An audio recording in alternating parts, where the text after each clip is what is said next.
Dear students, in this video, we are going to discuss the common mistakes in partnership. And as in this term too, you have the retirement and death of partner and digital partnership form. So we shall be discussing about the common mistakes and some important point you should keep in the mind while you are attempting the question on the partnership. So let's discuss. So these are books on accountancy. You are well aware about it.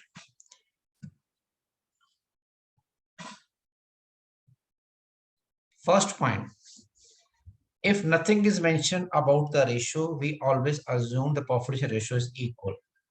And suppose there are three partners, A, B, and C, and ratio is not given, then we shall assume that the profit share ratio is 1:1:1. And if B retires or B dies, then the new ratio between A and C will be 1:1, as well as the gaining ratio between A and C will be 1:1. Second point, you should always need to understand the difference between the shares and the ratio, because I have always observed students remain confused between the ratio and the shares. Here, where A, B, C are three partners and they share profit and loss in the ratio 5:3:2. So this is the ratio. Whereas 5/10, 3/10, and 2/10 are the shares. How we should calculate the correct new ratio? When you calculate the correct new ratio, what you need to do? First, you need to find out the gaining shares. After you find out the gaining shares, these gaining shares must be added in the old shares of the remaining partners. Now, sometimes gaining shares are given in the question itself, and sometimes the gaining share have to be obtained. So just like here, we are taking one example where A, B, and C are three partners having profit share ratio 5:3:2. B retires and his share is being taken over by A and C in the ratio 2:1. So this ratio basically make it clear that B share will be taken by A and C in the ratio 2:1. It means that B share will be divided into three parts. Two parts of B share will be taken over by A, and 1/3 part of B share will be taken over by C. So here what we need to do, we need to find out gaining shares of A and C with the help of the gaining ratio. So here gaining ratio is given. Let's see how the gaining shares can be found out. So here A's gaining share will be B share, that is 3/10, into 2/3 will be equal to 2/10. Whereas C's gaining share will be 3/10 into 1/3, that is 1/10.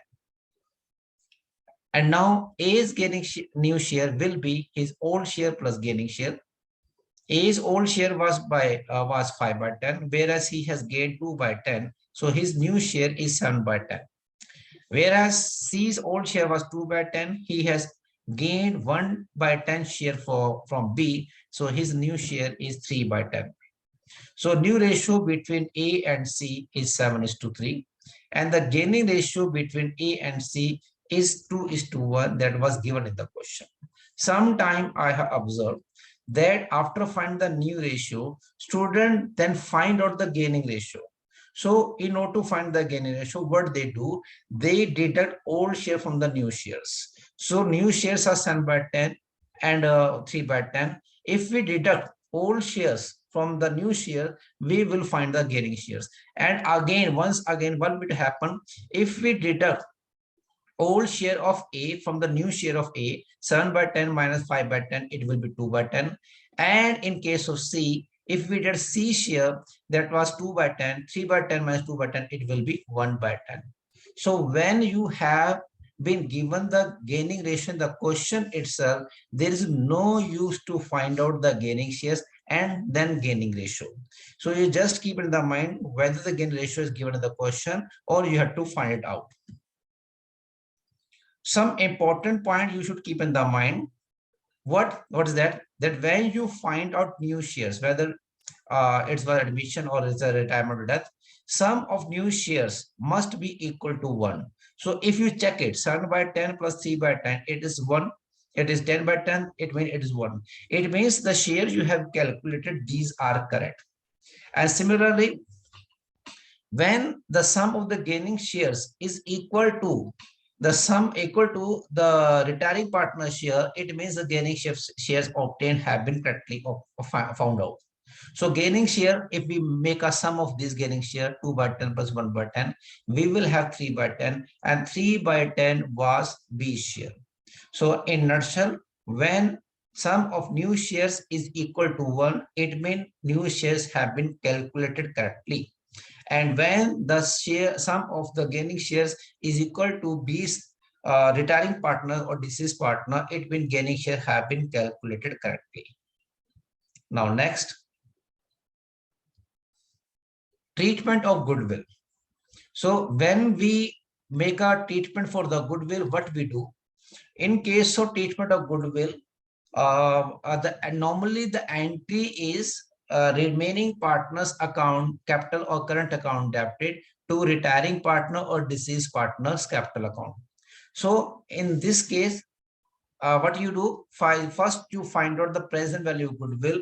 Out of the present value of goodwill, you find out the deceased or retiring partner share of goodwill that is credited, and deceased or retiring partner share of goodwill is debited in the capital account or current account of the partners. If nothing is mentioned in the question, definitely we assume the capitals are fluctuating and we use the term capital account. So this is quite simple, but what sometimes the student find a problem when the gaining shares come in the negative. So how you can treat such a situation? I have designed one case, one example to make it more understandable to you. Let's have a look on that example. So while calculating gaining shares, if the share of an existing partner comes negative, such partner is a gainer. Okay, so in that case, his partner's capital account will be debited to the extent of his share out of the present value. So we shall understand with the help of practical. Vaibhav, Tanya, and Tanushree were three partners in a firm sharing profit and losses in the ratio 3:2:1. Tanushree, that the third partner, has retired, and the profit share ratio between Vaibhav and Tanya has been decided 1:2. On Tanushree's retirement, the goodwill of the firm has been valued rupees 30,000. Pass general necessary entry for the treatment of goodwill on Tanushree's retirement. चलो हम क्या करें? Now let's find out gaining and sacrifice shares.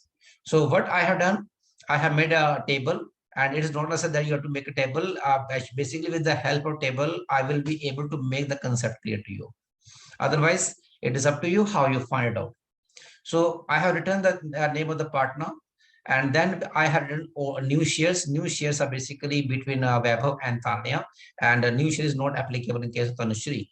1/3 and 2/3. Then I have dated old share, that 3/6, 2/6, and 1/6.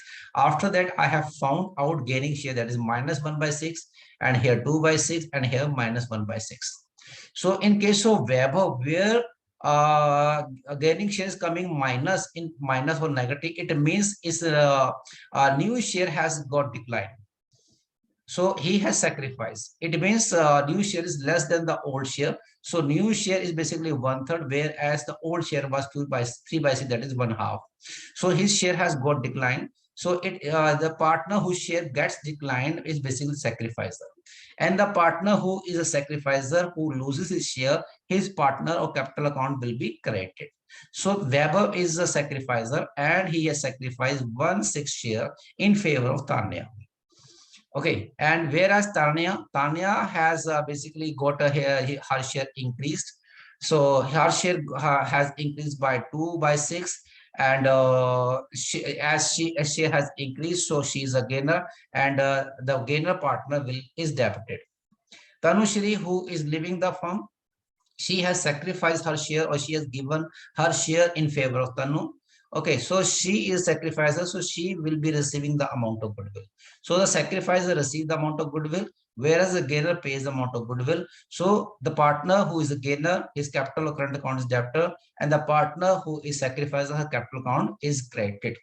So the goodwill value of the firm at the time of retirement was rupees 30,000, and out of which 1/6 will be sacrificed, or that will be credited, will be sacrificed, or will be given to Mr. Weber, so his capital account will be credited.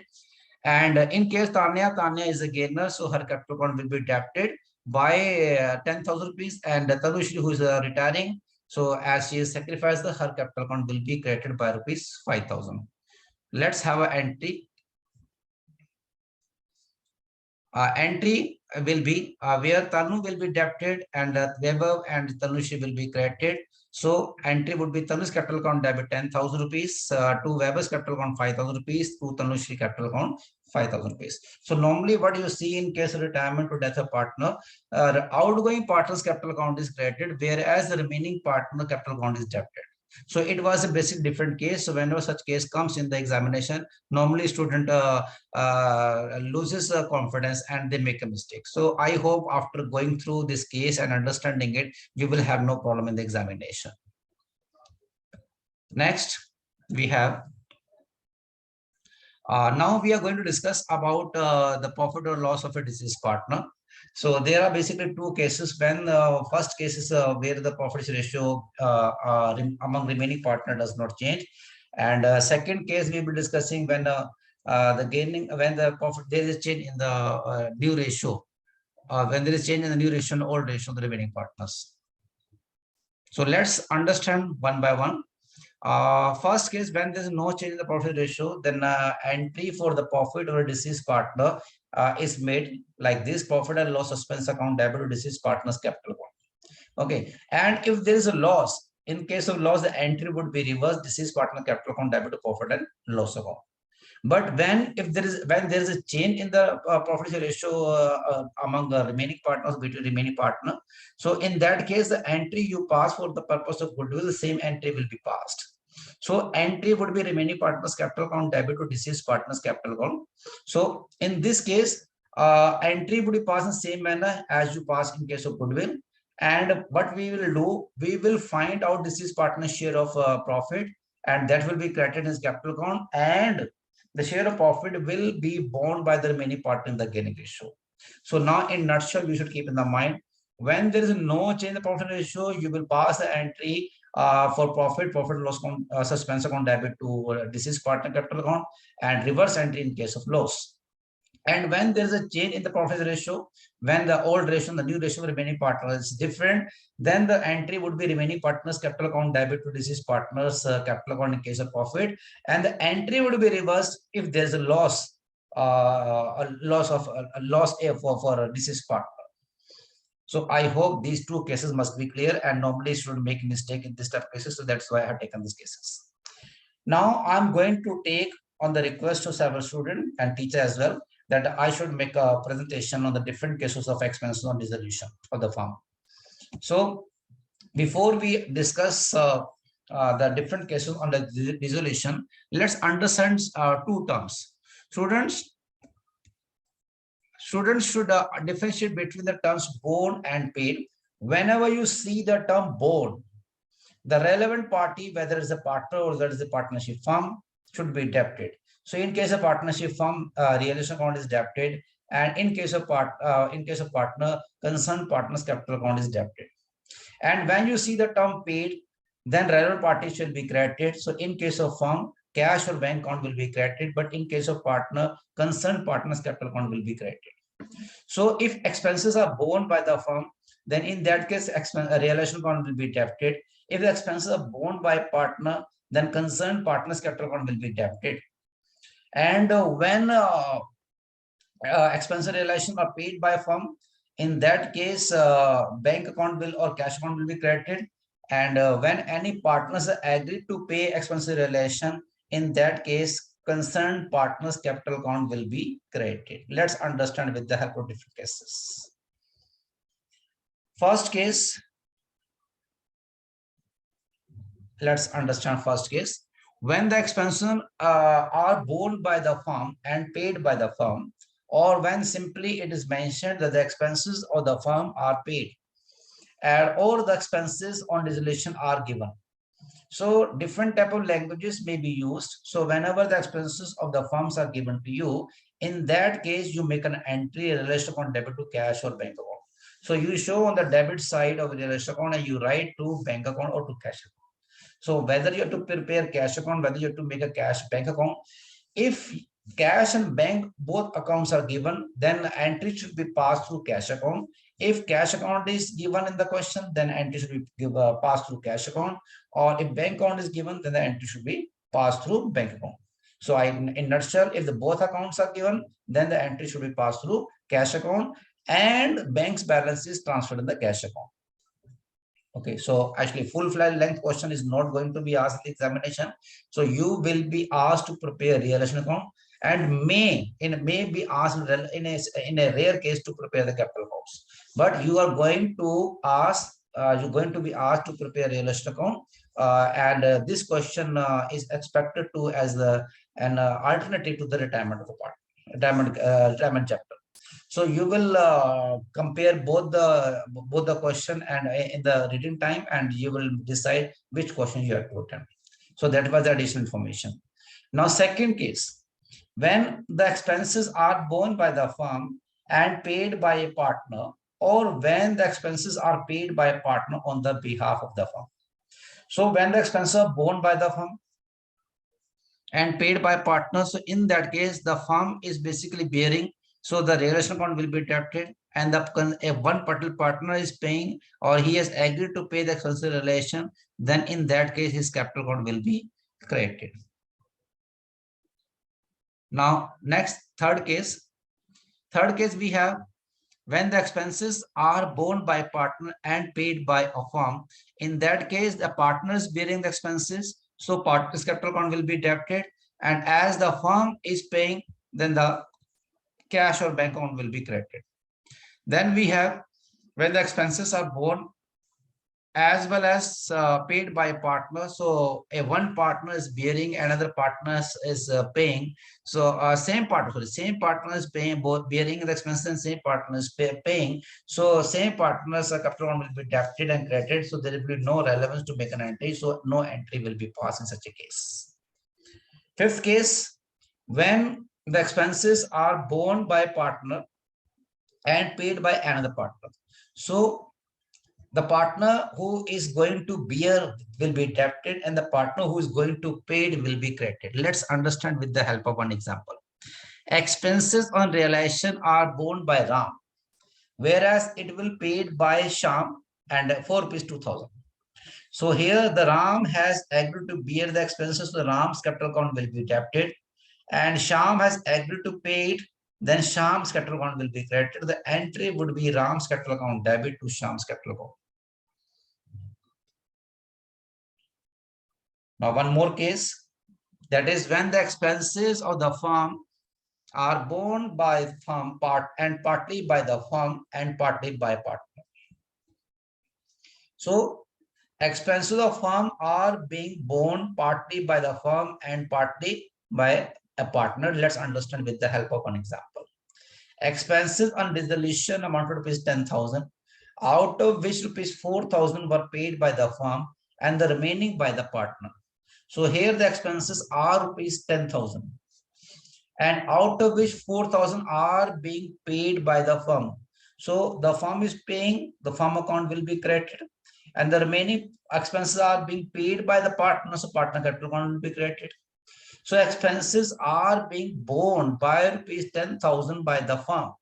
So for firm purpose, realization account will be debited by ₹10,000, and out of that 4,000 is being paid by the firm, so cash or bank account will be credited, and remaining 6,000 is being paid by partner, so concerned partner's capital account will be credited. I hope all these 6 cases will be understood to you. Now one more case, that is the last case.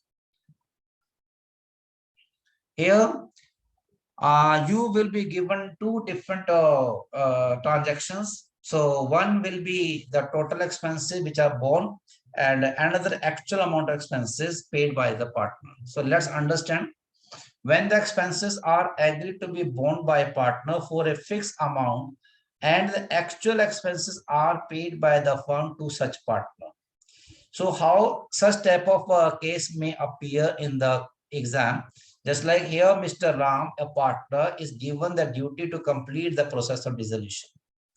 And for this purpose, the firm agrees to pay rupees 10,000, whereas actual expenses are incurred by around rupees 10,000.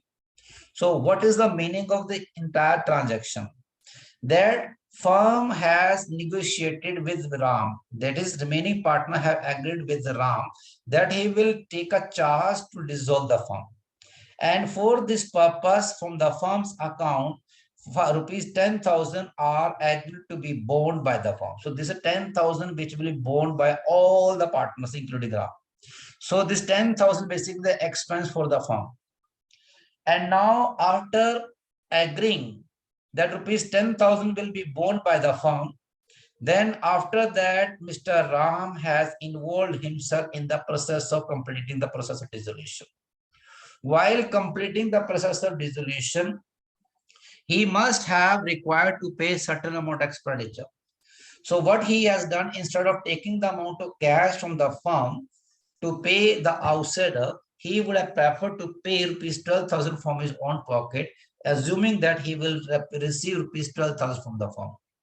So now what we'll do, when this 10,000 was agreed as an expense for the entire firm, the entry would be realization account debit to Ram's capital account. So here Ram's capital will be credited. It means on the credits of Ram's capital, we will write 10,000 rupees. It also means that when the capital accounts of the partner will be closed or Ram's capital account will be closed, Mr. Ram will be receiving 10,000 in addition to the amount of capital standing to his credit. So whatever the firm has to pay to Mr. Ram through his capital, 10,000 will be paid more in the form of capital. So he will receive 10,000 more. But the main thing, next thing, that while completing the process of dissolution, he had already paid rupees 10,000 from his pocket. So what he is supposed to do, he will withdraw rupees 12,000 before the complete before all the ledger accounts are closed. So as he has paid rupees 12,000 from his pocket, he will show the bills to the firm and he will withdraw the amount of his 12,000 just like a drawings. So the firm will pay to him. As the firm will pay to him, his capital account will be debited. And as the firm will pay, the cash or bank account will be credited. So this way, he will not be waiting that this 12,000 will get automatically paid to him when the capital account will be paid. So by that time, it might happen that the cash availability may not be there, or cash may not be there after paying the outside liabilities. So Mr. Ram will not wait when his capital account, all the partners are closed.